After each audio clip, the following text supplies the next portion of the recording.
Мир замер в ожидании грандиозного скандала, способного перекроить карту геополитических союзов Ближнего Востока и Восточной Европы.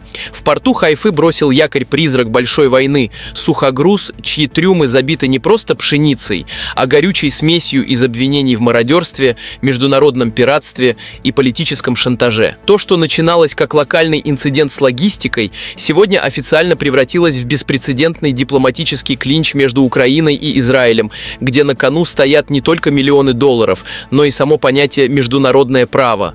Друзья, приветствую! Канал Медиашот в эфире, у микрофона Александр. Подпишитесь, поставьте лайк, а также оставьте комментарий с целью продвижения видео, так как алгоритмы YouTube душат мой канал. Заранее спасибо. А мы начинаем. История этого противостояния напоминает шпионский триллер, где спутниковые снимки разведки сталкиваются с сухим бюрократическим отрицанием, а судьбы целых экономик зависят от того, будет ли открыт люк одного конкретного судна. Сегодня МИД Украины сделал шаг, который в дипломатическом мире считается красной линией. Посол Израиля Михаэль Бродский был вызван для вручения официальной ноты протеста. Поводом стало прибытие в Хайфу сухогруза, предположительно Панармитис. По данным украинской разведки, в его трюмах находится украинское зерно, вывезенное с оккупированных территорий. Ситуация накалилась до предела, когда Владимир Зеленский написал пост в социальной сети. Его тон был непривычно жестким даже по меркам военного времени. Он не просто выразил обеспокоенность, он фактически обвинил израильскую сторону в соучастии в преступлении. В любой нормальной стране приобретение краденого имущества является деянием, влекущим юридическую ответственность.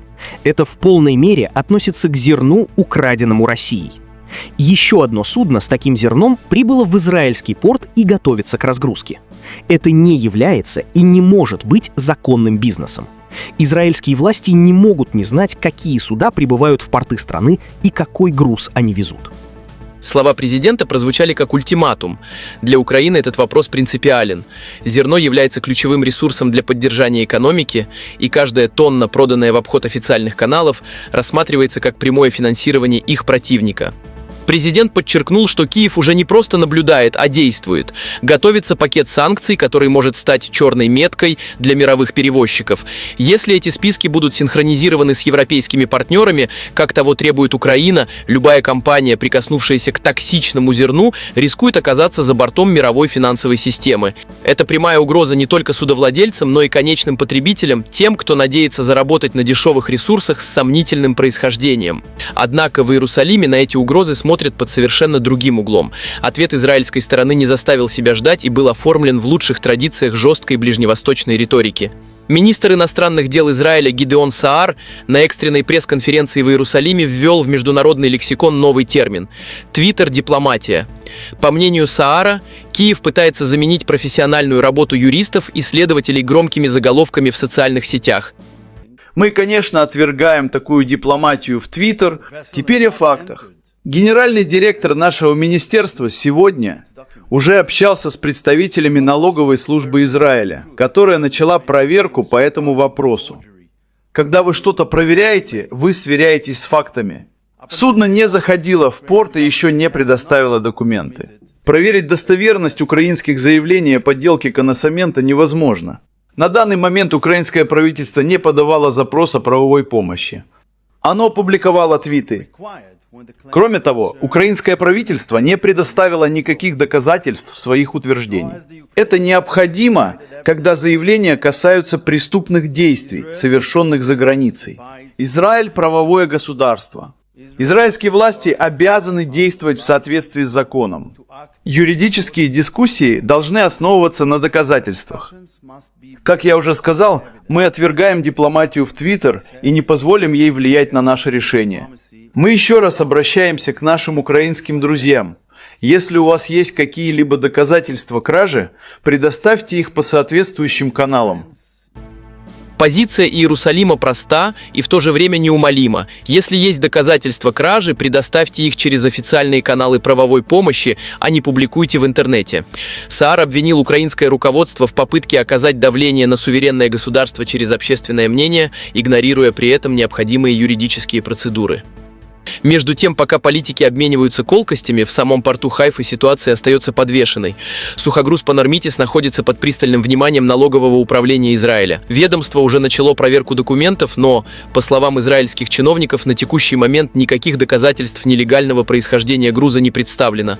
Более того, само судно формально еще не вошло в зону разгрузки, что дает властям юридическое пространство для маневра. Конфликт вокруг зерна обнажил глубокие трещины в отношениях двух стран, которые и раньше нельзя было назвать безоблачными. Украина ожидает от Израиля более активной поддержки и жесткого соблюдения санкционного режима, в то время как Израиль пытается балансировать, исходя из собственных интересов безопасности и не желая втягиваться в юридические войны без железобетонных доказательств. Этот инцидент ставит перед мировым сообществом фундаментальный вопрос: как доказать происхождение продукции в эпоху гибридных логистических цепочек?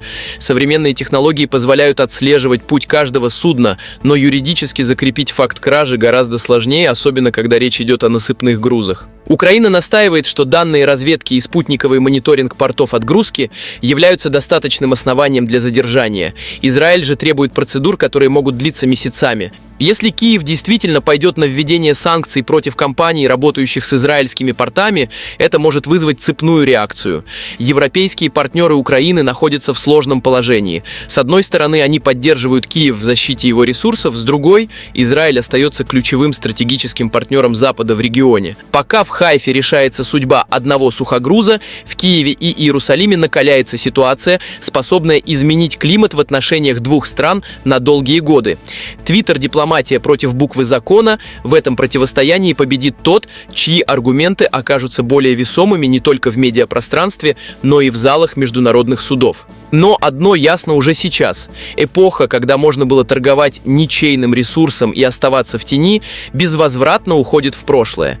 Имена перевозчиков известны, порты назначения определены, а санкционные списки уже лежат на столах высокопоставленных чиновников в Брюсселе и Киеве.